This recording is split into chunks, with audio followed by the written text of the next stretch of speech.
नमस्कार मेरे प्रिय YouTube परिवार। सबसे पहले मैं आपसे अनुरोध करता हूं कि अगले कुछ पलों के लिए अपने दिल और दिमाग को इस कहानी के साथ जोड़ ले।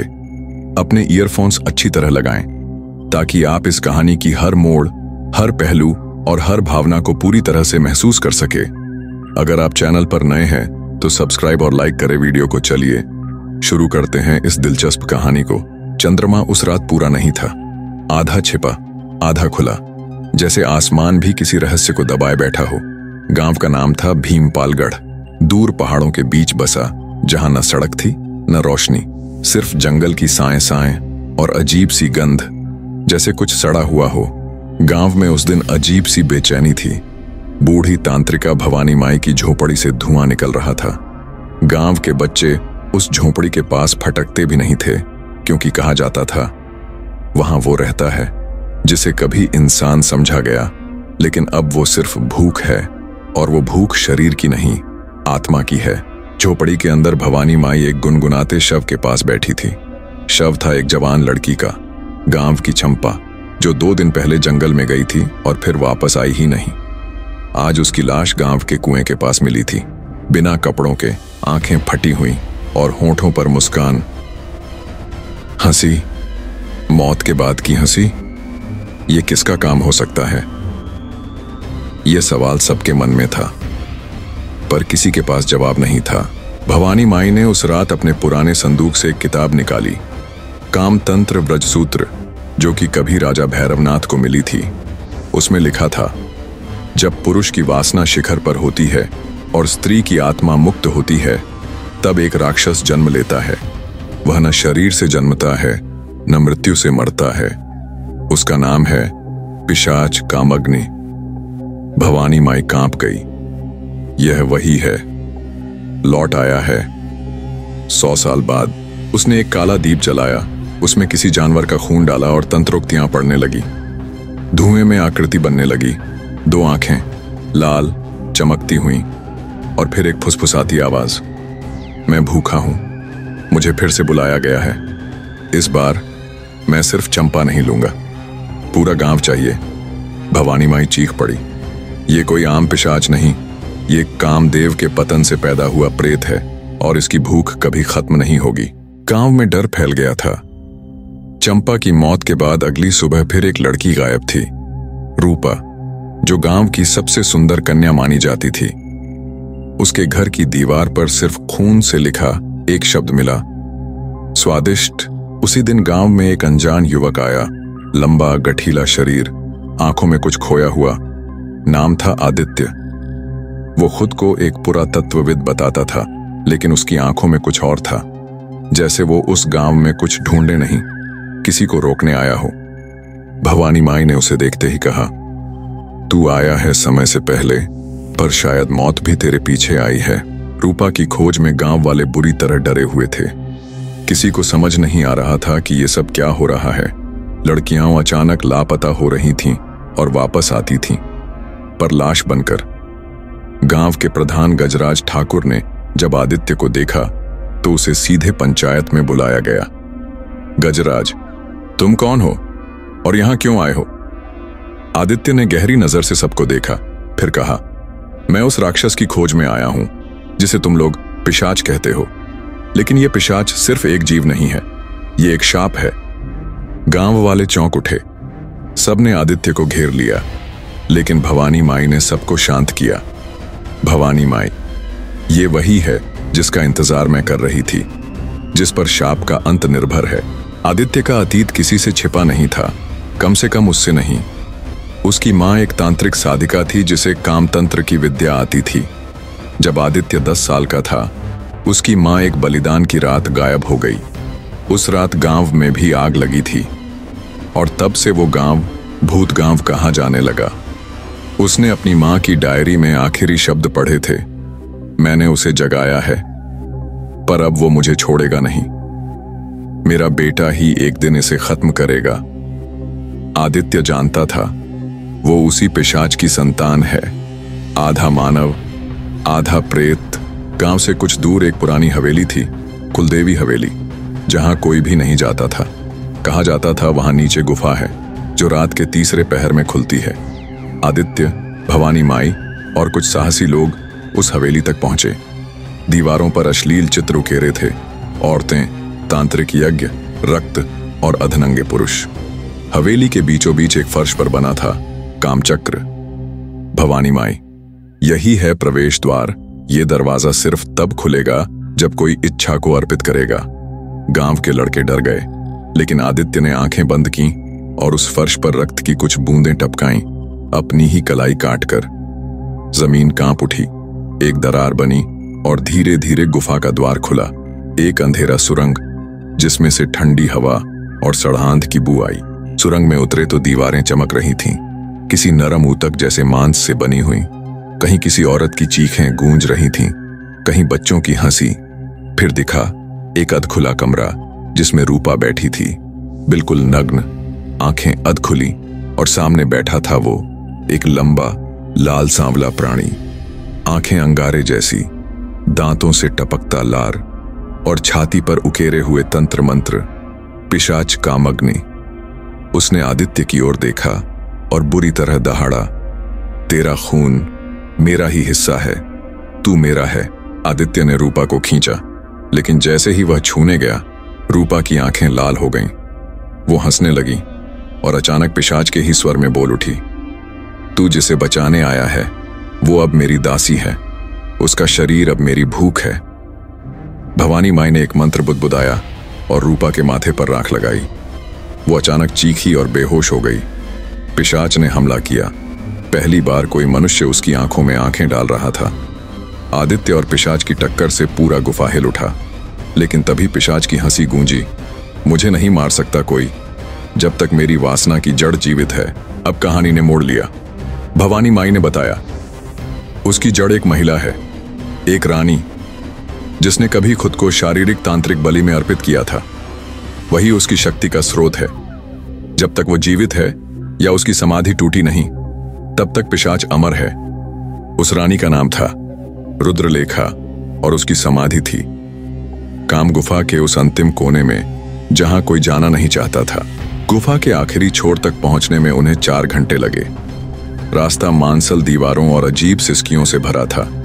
दीवारों से कभी कभी स्तन जैसी आकृतियां उभरती, कहीं नाभि की आकृति औरतों की तरह सांस लेती दिखाई देती। आखिर में वो पहुंचे एक काले पत्थर से बने चबूतरे तक।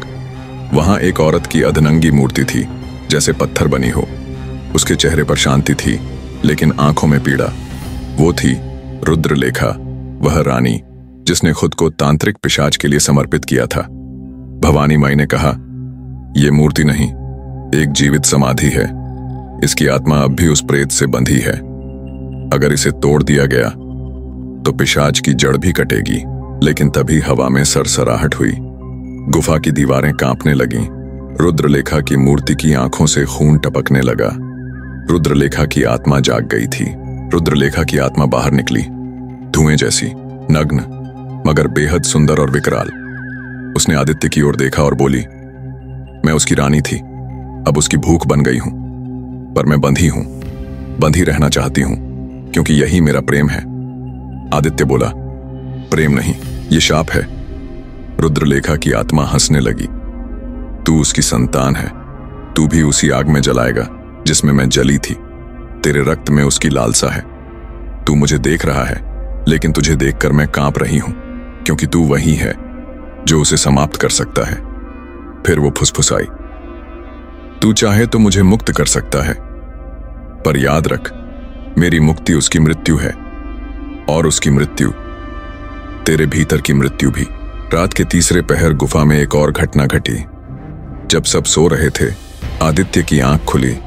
उसके सामने खड़ी थी रूपा, लेकिन उसके चेहरे पर मुस्कान नहीं, एक अजीब प्यास थी।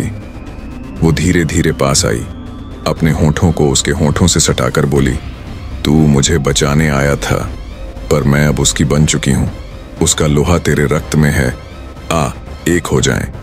आदित्य समझ गया, ये रूपा नहीं है, ये पिशाच का एक खेल है। लेकिन जैसे ही उसने रूपा को दूर धकेला, उसकी आंखें फिर से चमकने लगीं। वो चीखते हुए पिशाच की आवाज में बोली, तेरा मन जितना पवित्र है, तेरे शरीर में उतनी ही गंदगी है, तू नहीं बच पाएगा। भवानी माई ने बताया कि पिशाच को मारने के लिए एक अंतिम उपाय है, काम यज्ञ। जो 108 साल में सिर्फ एक बार होता है, जब ग्रह और नक्षत्र एक विशेष स्थिति में आते हैं। यज्ञ में 2 बलिदान चाहिए। एक कन्या जो शुद्ध हो लेकिन जिसने पिशाच को देखा हो। 2 एक संतान जो उसी रक्त से बनी हो जिससे पिशाच पैदा हुआ। अब सवाल था, कन्या कौन और बलिदान देगा कौन? रूपा अब शुद्ध नहीं रही, लेकिन एक और लड़की थी, श्यामा, गांव की छोटी साध्वी। और आदित्य, वो तो खुद उस पिशाच की संतान था। यज्ञ शुरू हुआ। चारों ओर तांत्रिक मंत्र गूंजने लगे। आदित्य ने अपनी छाती पर पिशाच के समान चिन्ह खुदवाए। वही तंत्र मंत्र, वही रक्त से लिखी भाषा। श्यामा को मंत्रों से बांधा गया, लेकिन उसका चेहरा शांत था। उसने कहा, अगर मेरे मरने से वो मरे तो मैं मरने को तैयार हूं। यज्ञ के मध्य एक बार फिर पिशाच प्रकट हुआ। अब पहले से भी विकराल, जलता हुआ शरीर और आंखों में वो वासना जो सैकड़ों जन्मों से भूखी थी। उसने कहा, तू मेरे रक्त से बना है, मुझे नहीं मार सकता। अगर मुझे मारा तो तू भी समाप्त। आदित्य मुस्कुराया, फिर मैं खत्म हो जाऊंगा, लेकिन तेरे साथ। और वह यज्ञ की अग्नि में कूद पड़ा। रक्त, देह और आत्मा तीनों समर्पित कर दिए। गुफा कांपी। रुद्रलेखा की मूर्ति चूर चूर हो गई। पिशाच की चीखें इतनी तेज थीं कि पहाड़ों में भूकंप आ गया। आदित्य का शरीर अग्नि में जल गया, लेकिन उसके होठों पर शांति थी। जब सब शांत हुआ तो गुफा में केवल राख बची थी। लेकिन एक कोने में एक बच्चा रो रहा था। श्यामा के पास पड़ा था, बिल्कुल शांत, और उसकी आंखें आधी नीली आधी लाल। भवानी माई कांप गई। ये तो गुफा में छाया सन्नाटा धीरे धीरे टूट रहा था। श्यामा उस बच्चे को उठाकर बाहर लाई।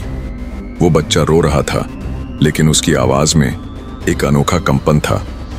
ऐसा लगता मानो सैकड़ों आत्माएं एक साथ सिसक रही हों। गांव के लोग उस बच्चे से दूर भागने लगे। भवानी माई ने कांपते हाथों से बच्चे की आंखों में देखा। नीली और लाल आंखें, बिल्कुल वैसी ही जैसे आदित्य की मां की डायरी में चित्रित थी। ये बच्चा साधारण नहीं है, ये पुनर्जन्म है। उन्होंने बुदबुदाया। गांव वालों ने कहा, इसे मार डालो, ये फिर से उसी दानव को जन्म देगा। लेकिन श्यामा चिल्लाई, ये मासूम है। अगर इसे प्यार मिला तो ये मनुष्य रहेगा, अगर नफरत मिली तो ये दानव बनेगा। गांव 2 हिस्सों में बंट गया। एक पक्ष जो उसे मारना चाहता था, दूसरा जो उसे बचाना। तभी गांव में एक और घटना घटी। काली माता के मंदिर से देवी की मूर्ति गायब हो गई। और उसी रात गांव की एक और लड़की, सुहानी, सिर्फ 16 साल की, लापता हो गई। सुहानी की चीख जंगल से आई, लेकिन जब गांव वाले पहुंचे तो वो वहां बैठी थी, निर्वस्त्र, शांत, मगर उसकी आंखें पूरी तरह लाल थीं। उसके शरीर पर वही तांत्रिक चिन्ह थे जो पिशाच के थे।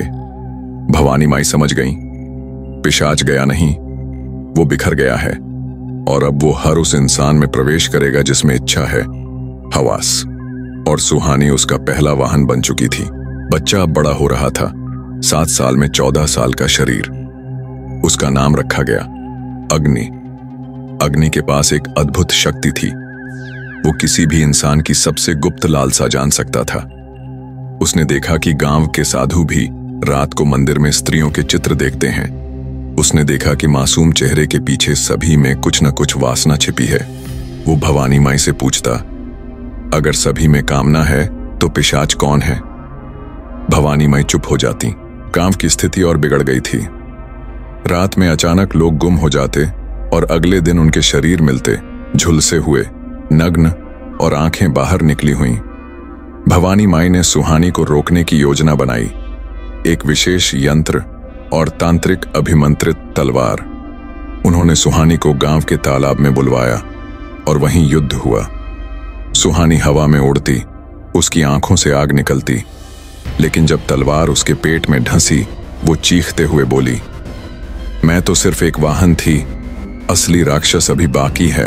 अग्नि अब 16 का हो चुका था। उसका चेहरा आदित्य जैसा लगने लगा था, पर अब उसकी आंखों में कुछ और भी था, एक रहस्यमय लालिमा। एक रात उसने सपना देखा, एक औरत जो अधनंगी थी, गुफा में बंधी हुई थी। उसके गले में तांत्रिक माला और उसकी आंखों से खून बह रहा था। वो थी रुद्रलेखा। उसने अग्नि से कहा, तू मेरा पुत्र है। आदित्य ने मुझे जला डाला, लेकिन मेरी आत्मा अब तुझ में बस गई है, और तेरे भीतर जो रक्त है वो अब पिशाच को नया रूप देगा। काम में फिर एक नई घटना। अब लड़के गायब होने लगे। पता चला कि एक युवती मालविका, जो पहले सीधी सादी थी, अचानक बहुत सुंदर हो गई थी। उसकी आंखों में ऐसी कशिश थी कि कोई भी लड़का उसके पास जाता वापस नहीं आता। एक दिन अग्नि ने उसे छुआ और वो जलने लगी। वो चीखते हुए बोली, तू उसका असली वारिस है, मैं तुझे छू भी नहीं सकती। अग्नि समझ गया, अब शिकार सिर्फ स्त्रियां नहीं रहीं, अब काम की भूख खुद औरतों में उतर आई है। पिशाच अब सिर्फ एक नहीं, 100 रूपों में फैल चुका है। भवानी माई ने अग्नि को एक पुरानी किताब दी, कामाग्नि तंत्र, जो उसकी मां की डायरी के साथ थी। उसमें लिखा था, अगर पिशाच की आत्मा बंट जाए तो उसे एक साथ खत्म करने का एक ही तरीका है, काम मंत्र का पूर्ण विलोपन, यानी इच्छाओं का समर्पण। मतलब यह था कि अग्नि को खुद काम से मुक्त होना होगा, तभी वह पिशाच के सभी रूपों को नष्ट कर पाएगा। लेकिन अग्नि ने धीरे से कहा, अगर मेरे अंदर वही आग है तो मैं भी भस्म हो जाऊंगा, तो हो जाऊं। अग्नि को मालविका पर शक हुआ। वो दिन में शांत, पर रात को किसी और रूप में होती। एक रात अग्नि ने उसका पीछा किया। वो जंगल में एक पुराने कुएं के पास रुकी। वहां पहले से 3 युवक पहले से नंगे और बेहोश पड़े थे। मालविका ने अपने वस्त्र गिराए, और जैसे ही वो युवकों के ऊपर झुकी, उसकी पीठ पर 4 भुजाएं निकल आईं, और पीठ से एक लंबी जीभ, वो उनकी वासना को चूस रही थी, आत्मा की तरह। अग्नि दहशत में था। तभी मालविका ने उसकी ओर देखा। तू भी आएगा अग्नि, तू ही तो अंतिम कुंजी है उस पिशाच के पुनर्जन्म की। अग्नि ने भवानी माई को सब बताया। भवानी माई ने मंदिर में सबको बुलाकर घोषणा की, मालविका इंसान नहीं, एक चंद्र पिशाचिनी है, और वो हवस को शरीर देती है। पर गांव के बहुत से पुरुष उसके पक्ष में आ गए। वो हमें प्रेम देती है जो तुमने कभी नहीं दी माई। भवानी माई जान गई, पिशाच अब सिर्फ शरीर नहीं, मन में उतर चुका है। और उसी रात भवानी माई के कक्ष में आग लग गई। अंदर से चीख आई, अग्नि, तू ही मेरी आशा है। भवानी माई की मौत के बाद अग्नि को बार बार एक सपना आता। गुफा की दीवार पर खून से लिखा हुआ मंत्र, कामम त्यज्य नष्टो भविष्यति राक्षसा। और उसी गुफा के अंत में उसने खुद को देखा, अपनी मां रुद्रलेखा की गोद में, उसके चेहरे पर चुंबन का लाल खून, और पिशाचों की भीड़ नीचे सिर झुकाए खड़ी। हर रात ये सपना गहराता गया। अग्नि ने भवानी माई के तांत्रिक यंत्रों को इकट्ठा किया। एक आखिरी उपाय था, शुद्ध यज्ञ, जिसमें 7 स्त्रियां, 7 दीप और 7 कुंवारी वासनाएं होनी चाहिए थीं। पर गांव की स्त्रियां या तो शिकार थीं या खुद पिशाचिने। अग्नि ने खुद को कुंवारी स्त्री घोषित कर गांव की महिलाओं को धोखा देकर बुलाया। शुद्ध यज्ञ शुरू हुआ, और जैसे ही मंत्र बोले गए, दियों में से एक एक करके नीली लौ निकली, और उनमें से चीखें आने लगीं। पिशाच जलने लगे थे, लेकिन अग्नि का शरीर भी तपने लगा। गुफा के अंदर जलते हुए अग्नि ने देखा, रुद्रलेखा खड़ी है। तू पिशाच का पुत्र है, पर पिशाच तुझसे डरता है क्योंकि तू मानव भी है। अग्नि चिल्लाया, मैं इंसान नहीं बनना चाहता, अगर इंसानों में भी वासना राक्षस से कम नहीं। रुद्रलेखा बोली, तो बन जा वो, जो न राक्षस है न देवता, एक अग्निदेव। वो झुकी और अपने खून से उसके माथे पर तिलक लगाया। अब तू अग्निपुत्र है, तुझ में पिशाच का अंत करने की शक्ति है। पिशाच अब खुले में आ चुके थे। पुरुष, स्त्रियां, बच्चे, सभी पर नियंत्रण था।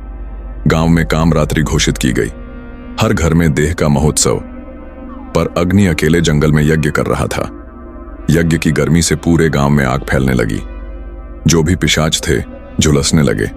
मालविका भागने लगी, पर अग्नि ने उसे रोका। तेरी मौत तेरी अपनी वासना से होगी। उसने एक अंधा आईना दिखाया।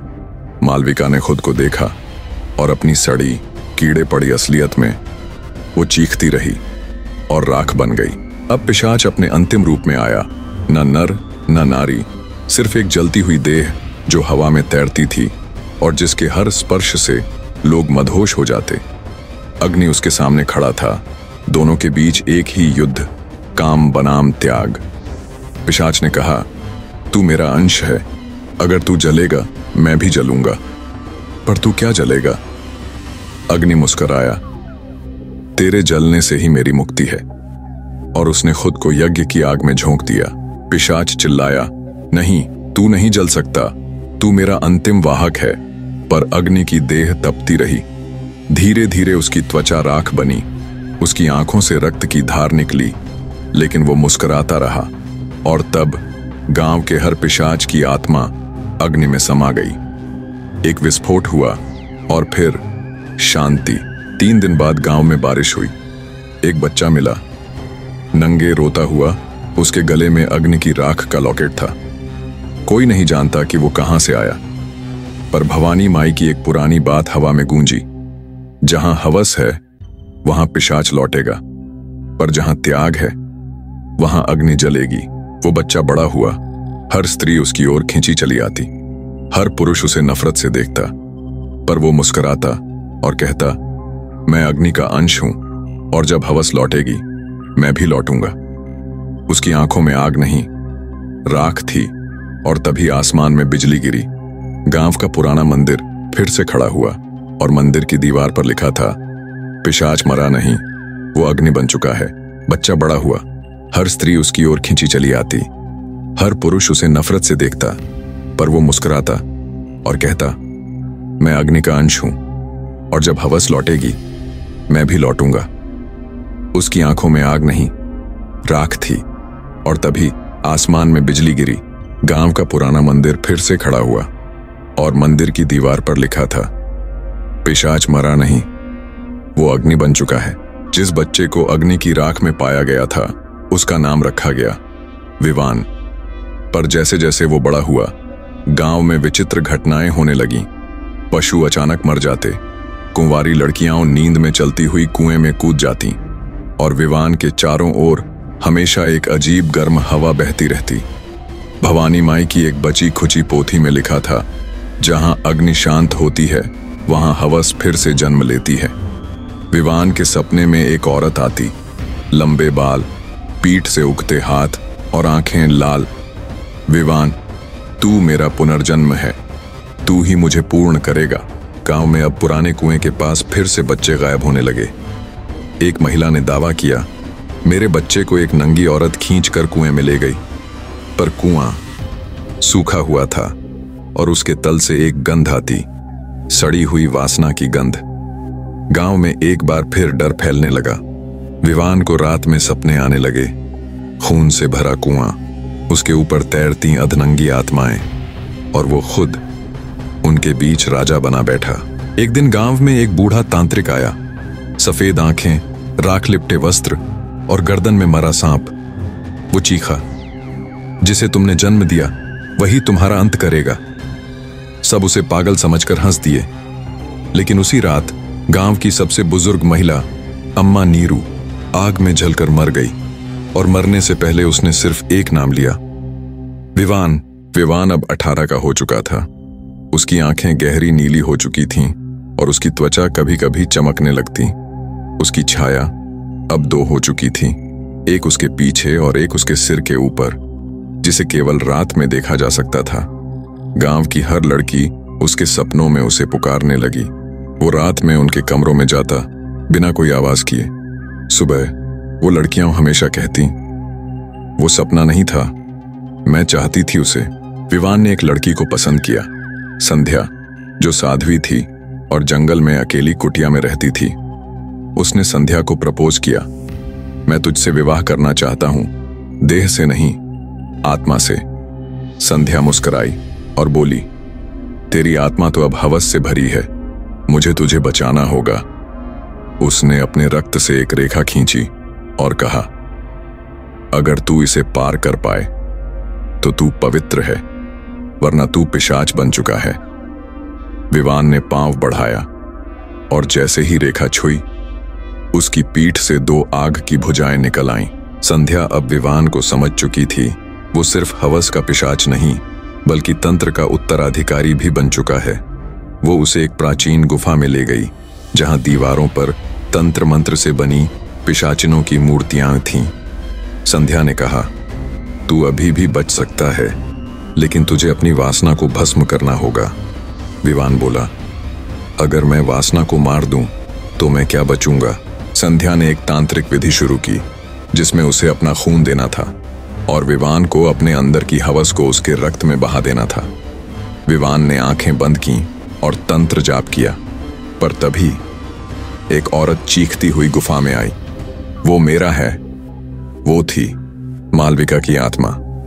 अब मालविका और संध्या के बीच युद्ध शुरू हो चुका था। एक वासना की देवी और दूसरी पवित्र अग्नि की साध्वी। मालविका ने संध्या को अपनी परछाई से जकड़ लिया। संध्या की आंखों में खून उतर आया और वो विवान की ओर बढ़ी, मानो वो अब खुद भी हवस का शिकार हो गई हो।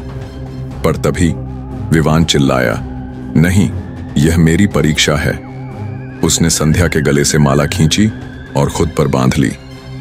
माला में से आग निकली और पूरी गुफा जलने लगी।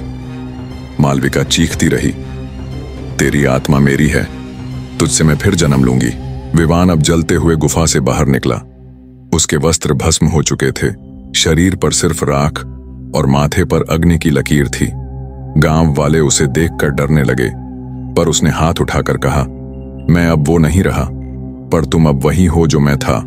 हवस अब तुम में है और मुझे उसे मिटाना होगा।